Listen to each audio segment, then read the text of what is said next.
সম্মানিত দর্শক মন্ডলী, আসসালামু আলাইকুম। বাংলাদেশকে এক গভীর সংকটের দিকে নিয়ে যাওয়া হচ্ছে, আপনারা বুঝতে পারছেন।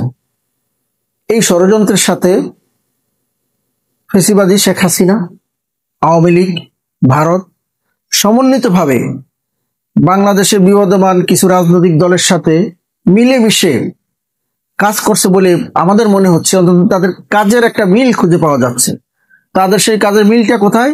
মিলটা হচ্ছে আগামী জাতীয় সংসদ নির্বাচন যাতে না হতে পারে সেই ধরনের কিছু কার্যক্রম স্পষ্ট হচ্ছে।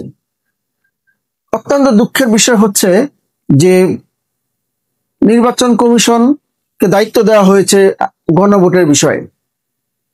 যে দায়িত্বটা ছিল জাতীয় ঐক্যমত্য কমিশনের, যারা সুপারিশ করার কথা ছিল যে কিভাবে কি হবে, যেখানে সবগুলি দল একত্রিত হয়ে একটা সংলাপ সেখানে হয়েছিল। সংলাপের পরবর্তীতে একত্রিত হয়ে তারা সাইন করেছিল, একটি রাজনৈতিক দল ছাড়া, দু একটি বাম দল ছাড়া। কিন্তু খুব গভীর ষড়যন্ত্রের সাথে দেশকে অস্থিতিশীলতার দিকে নিয়ে যাওয়া হচ্ছে। আপনাদেরকে সতর্ক থাকতে হবে। জাতীয় ঐক্যমত্য কমিশন কি রিপোর্ট দিয়েছে তার প্রথমটি হচ্ছে সংবিধানের মধ্যে যে সর্বশক্তিমান আল্লাহর প্রতি আস্থা এবং বিশ্বাসের যে বিষয়টি শহীদ প্রেসিডেন্ট জিয়াউর রহমান সংবিধানে যুক্ত করেছিলেন। বর্তমানে তাদের যে সুপারিশ, এই সুপারিশের মধ্যে এটাকে তুলে দেওয়ার ষড়যন্ত্র করা হয়েছে। তাহলে সেই ষড়যন্ত্রকে আমরা কি বলবো? অবশ্যই না বলবো। রাষ্ট্র কাঠামোকে ধ্বংস করে দিয়ে দেশে একটি অস্থিতিশীলতা তৈরি করার যে ষড়যন্ত্র, তাকে আমাদের কি বলবো? অবশ্যই না বলবো। জাতীয় নির্বাচনের আগে অন্য কোনো নির্বাচন হওয়ার মতো বাংলাদেশের সে অর্থনৈতিক যে ক্যাপাসিটি নেই।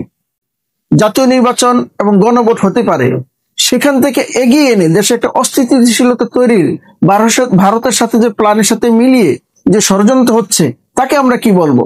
অবশ্যই না বলবো।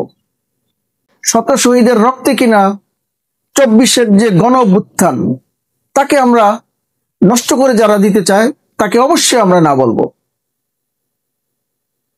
আমাদের সকলকে দেশ বিরোধী সকল ষড়যন্ত্রের বিরুদ্ধে সচেতন থাকতে হবে এবং ষড়যন্ত্রকারীদেরকে অবশ্যই না বলতে হবে।